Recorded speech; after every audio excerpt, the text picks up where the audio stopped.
Bismillahirrahmanirrahim. Alhamdulillahi Rabbil Alamin.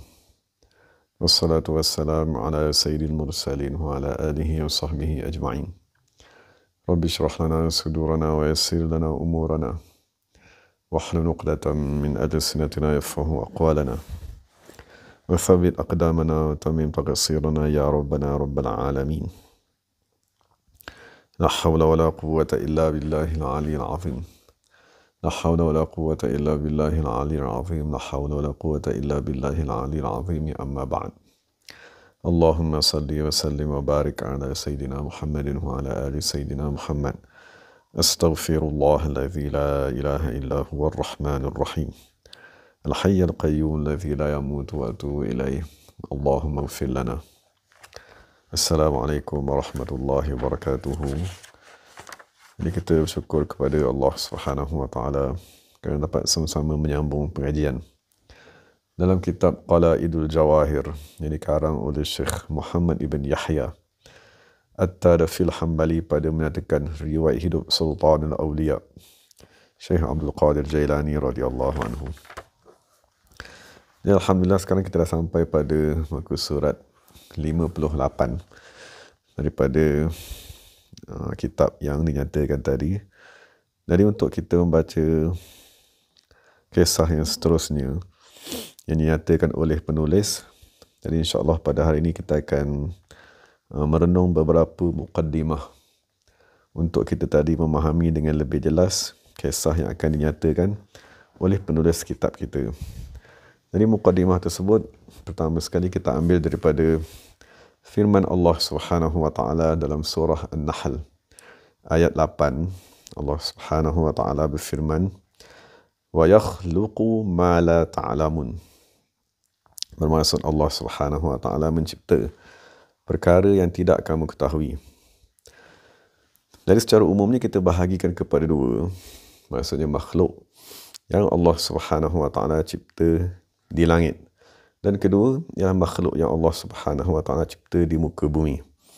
Jadi pertama sekali untuk kita mengetahui hadis yang berkaitan dengan makhluk di langit, antaranya daripada Sayyidina Abi Dzar radhiyallahu anhu berkata, Rasulullah sallallahu alaihi wasallam berkata, "Inni ara ma la tarawun." Sesungguhnya aku melihat perkara yang tidak kamu lihat. At-ta'atis sama. Sesungguhnya langit mengerang. Wa huqqa laha an ta'id. Dan amat layak untuk langit tadi mengerang. Maksudnya mengeluh. Ma fiha mawdi'u arba'i asabi'. Maksudnya tiada tempat seluas 4 jari. Illa wa malakun wadi'un jabhatahu sadidan lillahi ta'ala. Melainkan ada malaikat yang meletakkan dahinya sujud kepada Allah Subhanahu Wa Ta'ala. Wallahi law ta'lamuna ma'alam la dhahiktum qalilan. Rasulullah SAW bersabda, kalau kamu mengetahui apa yang aku ketahui, nescaya kamu akan sedikit bergelak ketawa. Wala bakaitum kathiran, dan kamu akan banyak menangis.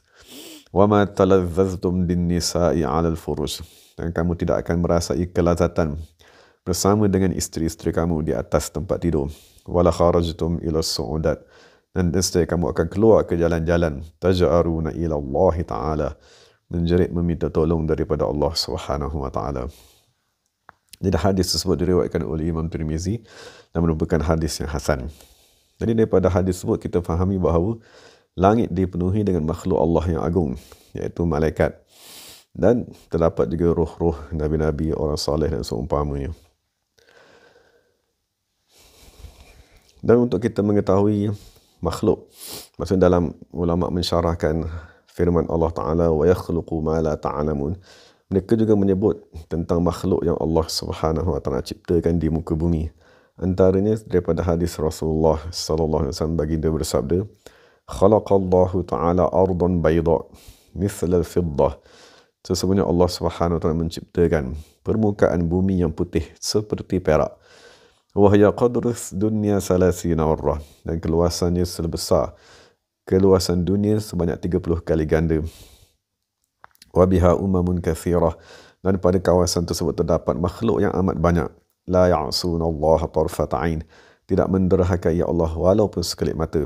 Qala sahabatu ya Rasulullah, sahabat-sahabat berkata, wahai Rasulullah, amin waladi Adam hum, adakah mereka tadi anak Adam? Qal, Nabi Rasulullah berkata, la ya'lamuhum ghairullah, tidak mengetahui siapakah mereka melainkan Allah Subhanahu wa taala. La yasalahum ilmun bi Adam, dan mereka tak mengetahui pun kewujudan Adam alaihi salatu wassalam. Qalu ya Rasulullah fa aina iblis minhum. Jadi sahabat bertanya, wahai Rasulullah, adakah iblis tadi mengganggu mereka? Faqala, maka Nabi berkata, wala ya'lamu nabi iblis, mereka tidak mengetahui tentang kewujudan iblis sekalipun. Thumma tala qawlahu ta'ala, kemudian Allah Subhanahu wa taala kemudian baginda sallallahu alaihi wasallam membaca firman Allah, wa yakhluqu ma la ta'lamun, sesungguhnya Allah Subhanahu wa taala mencipta makhluk-makhluk yang tidak kamu ketahui. Dinyatakan oleh Imam Mawardi dan Imam Qurtubi. Jadi daripada dua hadis tersebut kita dapati ada makhluk yang terlampau banyak diciptakan di muka bumi. Jadi itu ialah hadis secara umumnya. Jadi sekarang kita masuk pada perincian tentang makhluk yang tinggal di muka bumi. Jadi bumi yang amat luas ni, di bahagian tengahnya diistilahkan sebagai al-ardul maskunah, bumi yang menjadi tempat tinggal kepada manusia. Dan di dalam kitab menyatakan bahawa antara timur dan barat, tempat di tengah-tengah muka bumi yang dijadikan tempat tinggal kepada manusia, jadi jarak ni ialah 500 am. 500 am ni jarak ni lebih kurang 7.2 juta kilometer antara timur dan barat. Dan jarak tersebut sama seperti mana jarak antara permukaan muka bumi dengan langit yang pertama. Dan penulis berkata, maksud penulis tafsir Ruhul Bayan, dia berkata, dan sebahagian besar muka bumi ialah padang pasir, bukit bukau, laut. Dan amat sedikit daripada permukaan bumi tersebut tempat yang didiami. Dan dia berkata, aksarul imran, dan sebahagian besar tempat-tempat yang didiami tersebut diduduki oleh ahlul kufri, oleh orang yang kafir. Wal qalilu minha, dan amat sedikit dari kalangan mereka orang yang beriman dan orang Islam. Kemudian dikata wa aksaru ahli Islam, dan sebahagian besar pula daripada orang Islam tersebut ialah ahlul bid'ah wal ahwa, mereka yang mengikut bid'ah dan mereka yang mengikut hawa nafsu. Wa kulluha 'ala ad-dalalah, dan sebahagian besar daripada mereka berada di atas kesesatan dan kebatilan. Wal qalilu minhum, dan amat sedikit dari kalangan mereka 'ala al-haq, yang berada di atas kebenaran. Wa hum ahlus sunnati wal jamaati, dan mereka ialah ahli sunnah wal jamaah. Jadi kemudian Syekh berkata, wa haula dunya, maksudnya dunia yang kita duduk sekarang ni, di sekeliling dunia, summa wara' zulmah, maksudnya dikelilingi oleh dunia tadi oleh kegelapan yang amat sangat. Summa wara' zulmati jabal qaf, kemudian selepas, maksudnya permukaan bumi yang kita duduk sekarang, di belakangnya ada kegelapan, dan di belakang tu ada jabal qaf, maksudnya bukit yang dinamakan dengan qaf. Wa huwa jabalun muhitun bid dunya, ialah bukit yang mengelilingi dunia. Kemudian penulis berkata, di tengah-tengah tempat yang kita duduk ni, maksudnya ada satu kubbatul ard, kubah yang berada di atasnya, maksudnya tempat yang panas dan sejuk berada dalam keadaan yang sama, dan masa antara malam dan siang juga sama, dan tidak bertambah salah satu daripada yang lain. Adapun Kaabah fahiya wasatul ardil maskunah. Jadi di manakah kedudukan Kaabah? Kaabah berada di tengah-tengah daripada permukaan bumi, tempat yang didiami oleh manusia. Jadi ini tempat kedudukan manusia. Anak Adam berada di tengah-tengah daripada permukaan bumi yang amat luas. Jadi sekarang ni semasa kita membaca keterangan daripada kitab Ruhul Bayan tadi, dia memberitahu bahawa di belakang tempat yang kita tinggal ni ada satu kawasan yang amat gelap, dan selepas kawasan yang amat gelap tadi ada bukit yang dinamakan sebagai Bukit Qaf. Jadi kita akan bincang beberapa persoalan, antaranya apakah Bukit Qaf tersebut. Jadi Ibnu Abbas radhiyallahu anhuma berkata, sesungguhnya Jabal Qaf tadi ialah bukit yang mengelilingi dunia. Dia ialah bukit yang amat besar, yang tidak mengetahui kadarnya melainkan Allah Subhanahu wa taala. Dan Allah Subhanahu wa taala bersumpah dengan nama bukit tersebut di dalam Al-Quran. Allah Subhanahu wa taala berfirman, Qaf wal Quranil Majid. Dan diriwayatkan bahawa sesungguhnya di bumi yang kita diami sekarang terdapat akar, yang semua akar tersebut akan sampai kepada Bukit Qaf tersebut. Dan Bukit Qaf tadi berada di bawah jagaan satu malaikat. Apabila Allah Subhanahu Wa Taala inginkan sesuatu perkara gempa bumi, maka malaikat tadi akan menggerakkan salah satu daripada akar tersebut, maka berlakulah gempa bumi di kawasan tadi. Dan dinyatakan juga bahawa Jabal Qaf tadi adalah sumber terpancarnya ke semua mata-mata air yang berada di bumi, yang orang baik ataupun sebaliknya dapat minum daripada air tersebut. Dan diriwayatkan bahawa dan dinyatakan oleh sebahagian ulama bahawa di belakang Jabal Qaf tersebut dia ialah dihukumkan sebagai akhirat. Adapun sebelum, maksudnya kawasan yang berada di dalam bumi yang kita duduk sekarang ni ataupun di tengah-tengah ni dihukumkan dunia. Adapun di belakang Jabal Qaf tadi dihukumkan sebagai akhirat. Dan persoalan kedua yang kita nak bincang, daripada apakah dicipta Bukit Qaf tersebut. Maka Ibn Munzir meriwayatkan Ibn Mardawih Hakim daripada Abdullah bin Buraidah berkata, pada firman Allah Subhanahu Wa Taala Qaf, maka mereka berkata, bukit daripada Zumurrud yang muhitun bid dunya alaihi katifis sama. Maksudnya mereka berkata Jabal Qaf tadi ialah bukit yang Allah Subhanahu Wa Taala cipta daripada batu Zamrud yang berwarna hijau yang mengelilingi dunia. Dan di atas bukit tadi ialah tempat penghujung langit yang pertama, yang menutup, yang menjadi langit yang diistilahkan sebagai Sama'ud Dunia, langit yang paling dekat dengan dunia. Dan soalan seterusnya, berapakah bilangan Bukit Qaf tersebut? Jadi diriwayatkan daripada antaranya daripada Ibnu Abbas juga,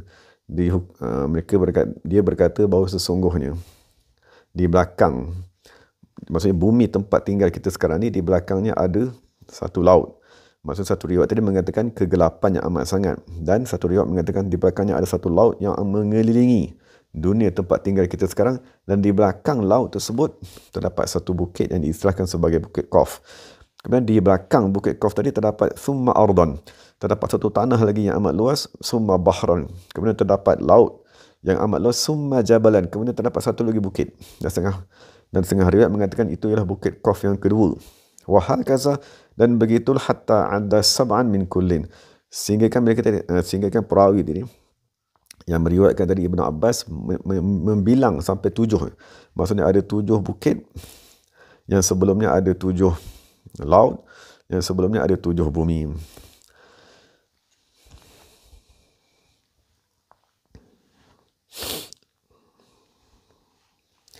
Dan diriwayatkan daripada Ibnu Hatim daripada Ibnu Abbas radhiyallahu anhu, dia berkata Allah Subhanahu Wa Taala mencipta di belakang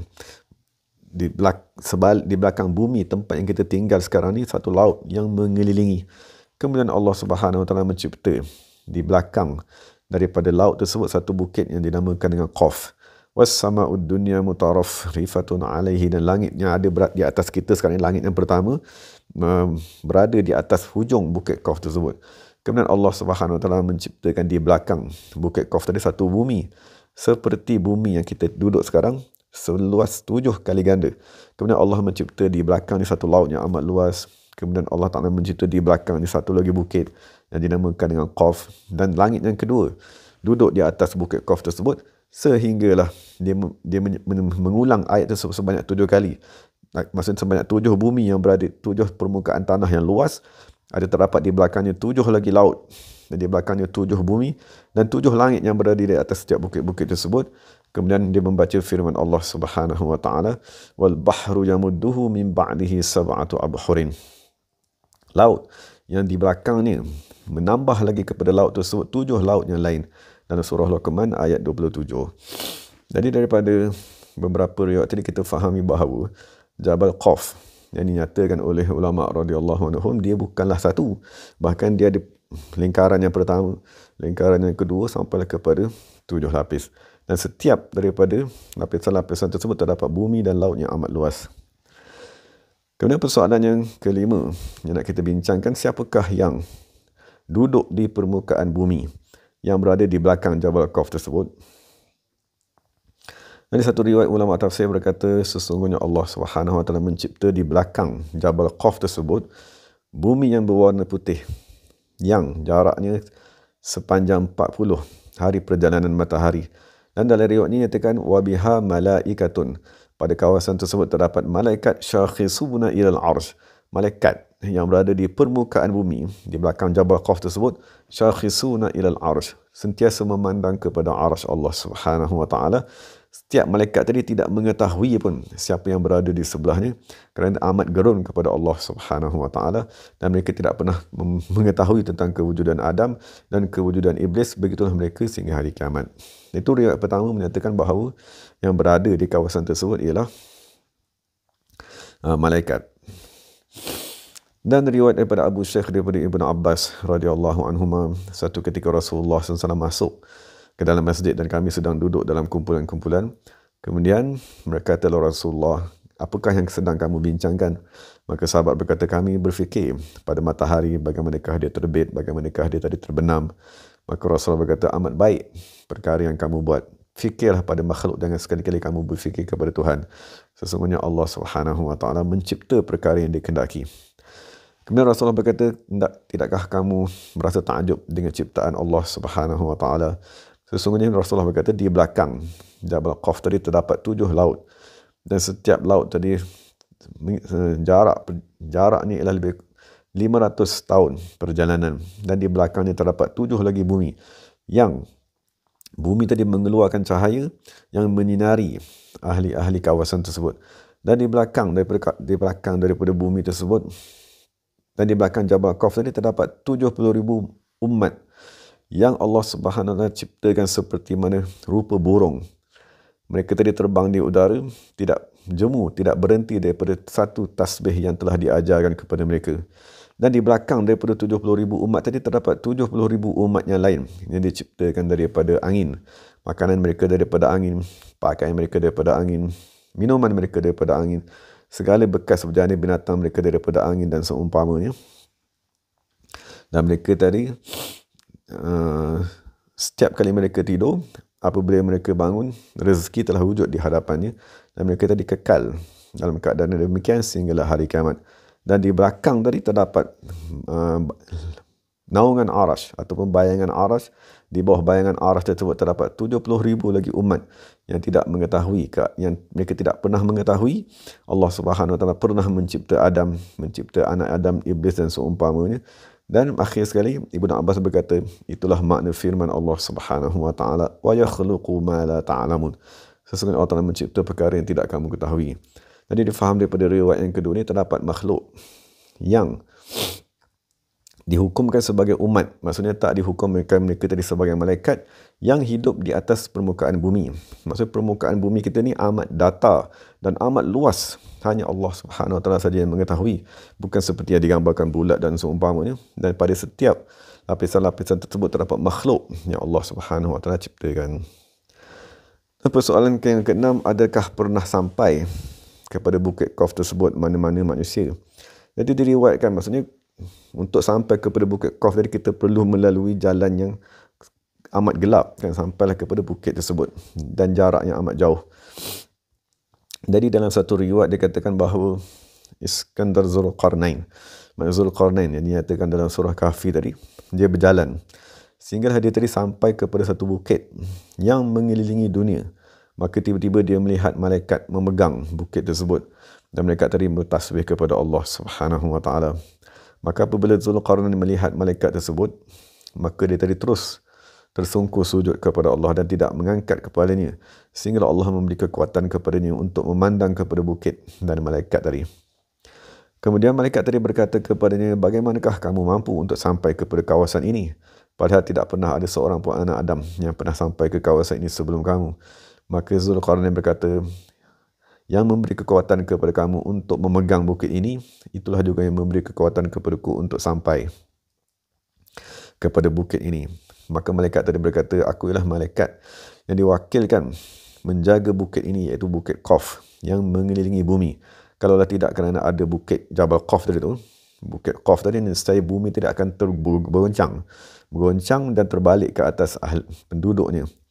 Dan dia berkata juga, tiada di atas bumi bukit yang lebih besar daripada bukit tersebut. Dan apabila Zulkarnain ingin pulang, maka dia berkata kepada malaikat tersebut, wahai malaikat, berilah wasiat kepadaku. Malaikat tadi memberi wasiat kepada Zulkarnain, jangan sekali-kali kamu risau tentang rezeki yang akan Allah berikan kepada kamu pada keesokan hari. Dan jangan sekali-kali kamu melewatkan amalan hari ini, kamu tangguhkan kepada esok hari. Dan jangan sekali-kali kamu bersedih ke atas apa yang telah meninggalkan kamu, dan kamu tadi berlemah lembut. Dan janganlah kamu menjadi orang yang sombong dan takabur. Jadi daripada riwayat tersebut kita fahami bahawa terdapat di mengelilingi bumi tadi terdapat satu bukit yang amat besar dan diserahkan sebagai Bukit Qaf, dan di belakang Bukit Qaf tadi terdapat makhluk yang amat banyak, sama ada disahkan sebagai umat-umat yang Allah Ta'ala ciptakan ataupun malaikat yang Allah Ta'ala ciptakan pada tempat tersebut. Dan apabila kita dah mendengar beberapa mukadimah tadi, maka kita mengetahui bahawa terdapat makhluk yang lain yang diciptakan oleh Allah Subhanahu Wa Ta'ala yang tidak pernah menderhakai Allah Subhanahu Wa Ta'ala. Jadi sekarang kita sambung dari apabila kita dah ada mukadimah tersebut, moga-moga kita dapat lebih mudah memahami kisah yang akan dinyatakan di dalam kitab Qala'id Al-Jawahir yang berkaitan dengan riwayat hidup Syekh Abdul Qadir Jailani radhiyallahu anhu. Jadi Imam Al-Hafiz Abu Zur'ah Zahir ibn Muhammad bin Zahir Al-Maqdisi Ad-Dari berkata, aku menghadiri majlis Syekh Muhyiddin Abdul Qadir radhiyallahu anhu, dan aku mendengar dia berkata, inna kalami ala rijalin yahduruna majlisi min wara'i jabal Qaf, aqdamuhum fil hawa wa qulubuhum fi hadratil qudus, takadu qalanisuhum wa tawaqihim tahriqu min shiddati syauqihim ila rabbihim azza wa jalla. Inilah ungkapan yang dikatakan oleh Syekh Abdul Qadir Jailani. Maksud dia berkata, sesungguhnya apabila aku mengajar ataupun aku bercakap, kadang-kadang percakapanku tadi aku tujukan kepada rijalin, beberapa makhluk yang diistilahkan sebagai lelaki, yahduruna majlisi, yang mereka tadi menghadiri majlisku, tetapi mereka tadi min wara'i jabal Qaf, mereka tadi menghadiri di belakang Jabal Qaf. Maksud daripada jarak yang amat jauh ada satu makhluk yang lain juga menghadiri, mendengar kata-kata nasihat Syekh Abdul Qadir Jailani. Jadi aqdamuhum fil hawa, kaki mereka berada di udara dan hati-hati mereka berada di hadratil qudus, maksud berdekatan dengan arsy Allah Subhanahu wa taala. Maka pakaian yang digunakan untuk menutup kepala mereka seperti kaupiah dan seumpamanya terbakar kerana amat sangat kerinduan mereka kepada Allah Subhanahu wa taala. Maksudnya pakaian mereka tadi bernyala dengan api kerana api kerinduan kepada Allah Subhanahu wa taala. Jadi dinyatakan dalam majlis tadi, anak kepada Syekh Abdul Qadir yang bernama Abdul Razak hadir di dalam majlis tersebut, duduk di bawah Syekh Abdul Qadir Jailani tadi. Maka tiba-tiba dia mengangkat kepalanya ke langit. Maka dia memandang sejenak, maka tiba-tiba terbakar kopiah ni dan baju ni kat sini. Maka Syekh Abdul Qadir Jailani turun dan memadam api tersebut. Maka Syekh berkata, adakah kamu telah melihat anakku wahai Abdul Razak makhluk-makhluk tersebut? Maka dia tadi menganggukkan kepala. Kemudian habis daripada majlis tadi, perawi tadi dia kata, aku tanya Abdul Razak tersebut, apakah yang kamu lihat? Maka dia kata, aku memandang ke langit, maka aku mendapati lelaki-lelaki berdiri, menundukkan kepala mereka, amat diam, mendengar bersungguh-sungguh kalam Syekh Abdul Qadir Jailani, dan mereka telah memenuhi ufuk langit. Dan pada pakaian mereka dan pada baju-baju mereka terdapat api. Maksudnya setengah daripada mereka menjerit-jerit, dan setengah daripada mereka berlari di udara, dan setengah daripada mereka terjatuh ke permukaan bumi di majlis Syekh Abdul Qadir Jailani, dan setengah daripada mereka menjerit di tempatnya radhiyallahu ta'ala anhum ajma'in. Jadi daripada itu kita fahami terdapat makhluk lain selain daripada anak Adam yang diciptakan oleh Allah Subhanahu wa taala, dan kesemua mereka menyembah Allah Subhanahu wa taala, mengagungkan Allah Subhanahu wa taala, dan mereka juga mendengar ungkapan-ungkapan daripada pewaris-pewaris Nabi Muhammad sallallahu alaihi wasallam seperti Syekh Abdul Qadir Jailani dan seumpamanya. Jadi daripada riwayat tersebut, moga-moga kita dapat mengetahui bahawa jangan sekali-kali kita memahami bahawa hanya makhluk di muka bumi ini terdiri daripada manusia sahaja. Bahkan bumi tadi amat luas, permukaannya amat luas, dan didiami oleh berpuluh ribu makhluk ciptaan Allah Subhanahu wa taala. Jadi moga-moga kita dapat menyedari bahawa sekiranya kita tadi manusia, ramai yang menderhakai Allah Subhanahu Wa Taala, tidak menyembah Allah, ketahuilah bahawa sesungguhnya terdapat banyak lagi makhluk yang menyembah Allah Subhanahu Wa Taala, dan Allah Subhanahu Wa Taala tidak kurang keagungannya sekiranya keseluruhan makhluk manusia tadi tidak menyembahnya, dan begitu juga tidak akan bertambah keagungannya sekiranya semua kita tunduk kepada Allah Subhanahu Wa Taala. Dan yang penting ni ialah kita tadi mengikhlaskan diri dalam beribadat. Maksud jangan sekali-kali kita menghina makhluk yang lain, dan jangan sekali-kali kita berbangga dengan amalan yang kita buat, kerana ada makhluk yang ibadat mereka lebih agung, ibadat mereka tidak pernah berhenti, dan ibadat mereka tidak pernah putus menyembah Allah Subhanahu Wa Taala. Jadi moga-moga kita dapat mengetahui bahawa bumi yang kita diami ini amat luas, permukaannya yang data tadi amat luas, tidak mengetahui penghujungnya melainkan Allah Subhanahu Wa Taala. Dan di atas setiap Jabal Qaf tadi ialah dia seolah-olah tiang kepada setiap langit pertama, langit kedua, langit ketiga sampailah kepada langit ketujuh. Jadi moga-moga kita dapat memahami permukaan bumi, dan kita dapat mengetahui bentuknya sebenar seperti mana yang dinyatakan oleh ulama-ulama Islam dalam kitab-kitab mereka, dalam buku tafsir mereka. Jadi segala yang baik daripada Allah Subhanahu Wa Taala, segala yang salah daripada diri saya sendiri. Wa aqulu qawli hadza wa astaghfirullahal azim li wa lakum wa lisairil muslimin wal muslimat. Bismillahirrahmanirrahim. Alhamdulillahirabbil alamin. Wassalatu wassalamu ala sayyidil mursalin wa ala alihi wa sahbihi ajma'in. Rabbana atina fid dunya hasanah wa fil akhirati hasanah wa qina azabannar. Subhana rabbika rabbil izzati amma yasifun wa salamun ala mursalin. Alhamdulillahirabbil alamin. Taqabbalallahu minna wa minkum. Terima kasih kepada sahabat-sahabat semua. Assalamualaikum warahmatullahi wabarakatuh.